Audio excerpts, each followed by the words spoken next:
Hi friends, welcome to killer channel. Friends, ఎవరైనా మా ఛానల్ని సబ్స్క్రైబ్ చేసుకోకపోతే సబ్స్క్రైబ్ చేసుకోండి. ఎవరైనా మీ డాగ్స్ కానీ మీ పెట్స్ కానీ అమ్మాలనుకుంటే మా ఛానల్ త్రూ మా ఛానల్ వాట్సాప్ నెంబర్కి మెసేజ్ పెట్టండి.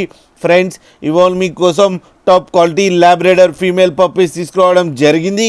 ఇది నిజామాబాద్లో అవైలబిలిటీలో ఉంది. అండ్ దీని ఓనర్ ఏం చెప్పారంటే, వీలైతే ట్రాన్స్పోర్టేషన్ ఫెసిలిటీ అయితే ఒక 10 కిలోమీటర్స్ దాకా అయితే ప్రొవైడ్ చేయగలమని చెప్పడం జరిగింది. అండ్ ఈ పప్పీస్ ఏజ్ వచ్చేసరికి 38 డేస్ అని చెప్పారు. ఫ్రెండ్స్, ఓన్లీ ఫీమేల్ పప్స్ అవైలబుల్లో ఉన్నాయని చెప్పారు. అండ్ ఈచ్ ఫీమేల్ పప్పీకి 12,000 రూపీస్ డిమాండ్ చేస్తున్నారు. అండ్ రేట్లో స్లైట్గా నెగోషియబుల్ ఉందని కూడా చెప్పడం జరిగింది. ఫ్రెండ్స్ మీరు చూడొచ్చు పప్పీస్ ఎంత యాక్టివ్గా, ఎంత హెల్తీగా, ఎంత క్యూట్గా ఉన్నాయో కింద వీడియోలో. మీకు ఎవరికైనా నచ్చితే టైటిల్లో కాంటాక్ట్ నెంబర్ ఇస్తాను, కాంటాక్ట్ అవ్వండి, మాట్లాడండి, తీసుకోండి. ఫ్రెండ్స్, అలాగే ఒక్కసారి డీల్ సెట్ అయిన తర్వాత అన్ని డీటెయిల్స్ బాగా చెక్ చేసిన తర్వాతనే మనీ పంపాలని కోరుకుంటున్నాం. ఫ్రెండ్స్, అలాగే మా ఛానల్ని సబ్స్క్రైబ్ చేయడం మాత్రం మర్చిపోకండి. ఫ్రెండ్స్.